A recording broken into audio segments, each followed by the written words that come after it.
Sir, आप कहते हैं कि मैं देश की संसद में अल्लाह के नाम पर अपना ओथ लेता हूं। आप अपने फेथ को, अपने आस्था को देश की सबसे बड़ी जगह, जो पावर हाउस है, संसद है इस देश की, वहां पर आप ला सकते हैं। वो कम्युनल नहीं होता। लेकिन अगर प्रधानमंत्री अयोध्या चले जाए राम मंदिर के लिए तो वो कम्युनल हो जाता है। ये कितने लोग ओवैसी साहब यहाँ बैठे हैं, मैं डायरेक्टली उनसे बात नहीं करूंगा, मगर अमन जी मैं आपसे 10 सेकंड लेकर उनका ही एक भाषण 2012 का सुनाता हूं। ये कितना घृणा करते हैं राम से। सुनिए उन्होंने क्या कहा था।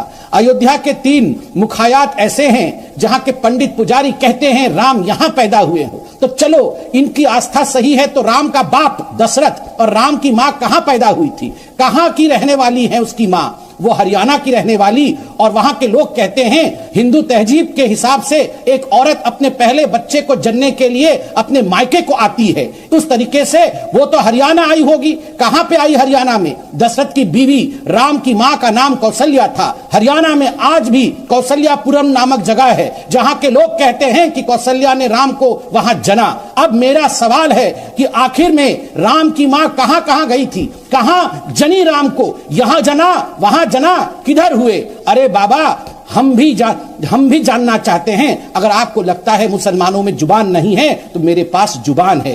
इनके भाई अकबरुद्दीन ओवैसी का यह भाषण है। आपको क्या लगता है ये हमसे प्यार करते हैं? ये गंगा जमुनी तहजीब चाहते हैं? प्रधानमंत्री नरेंद्र मोदी की सोच से वाकिफ नहीं रखते, देश को बांटना तो जो लोग आज ये कह रहे हैं कि श्री राम के जन्मभूमि के भूमि पूजन का प्रसारण करने से राष्ट्रीय एकता पर या सेकुलरिज्म पर चोट आएगी, तो मैं उनसे सवाल पूछना चाहता हूं, जब दूरदर्शन में हज के प्रोग्राम का प्रसारण किया गया तो उससे सेकुलरिज्म पर आफत नहीं आई? जब पोप के प्रोग्राम का प्रसारण हुआ तब भी आफत नहीं आई? मदर टेरेसा के ब्यूटिफिकेशन का सेंट बनने के प्रोसेस का प्रसारण किया गया तभी भी सेकुलरिज्म पर खतरा नहीं हुआ? अभी सेकुलरिज्म पर खतरा होगा। Point number 1। पॉइंट नंबर 2, मेरा सवाल सिर्फ इतना है कि इंडोनेशिया में भी श्री राम को माना जाता है, राम लीला से लेकर रामायण का प्रसार होता है।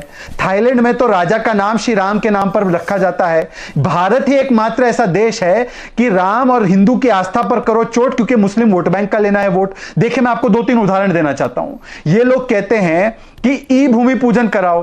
भाई, ई भूमि पूजन कराने वाले ई कुर्बानी या ई अजान के बारे में एक बार भी बोल सकते हैं क्या? नहीं बोल पाएंगे।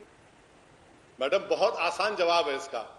क्या असदुद्दीन ओवैसी दीन इस्लाम को किसी पर मुसल्लत कर रहा है, फोर्स कर रहा है कि यही मेजॉरिटेरियन सही रिलीजन है, इसको मानना पड़ेगा?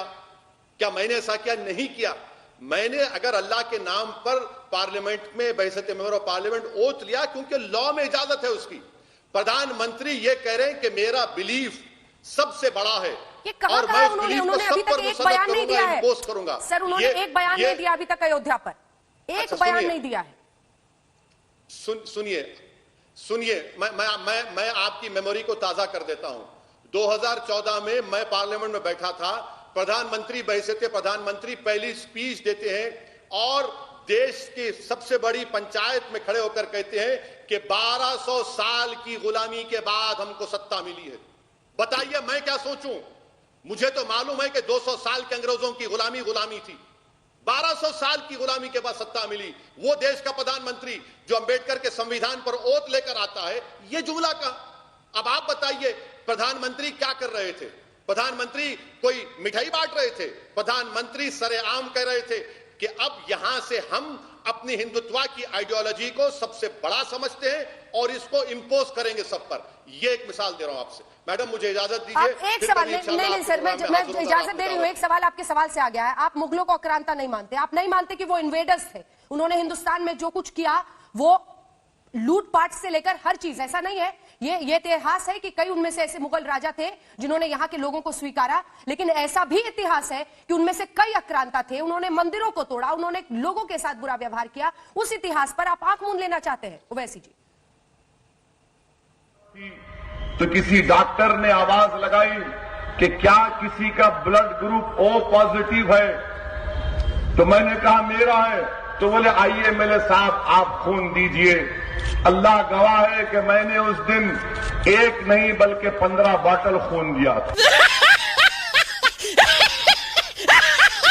और हुआ क्या? खून भी देता था और अपने हाथ से वो बॉटल को लेकर भागता था।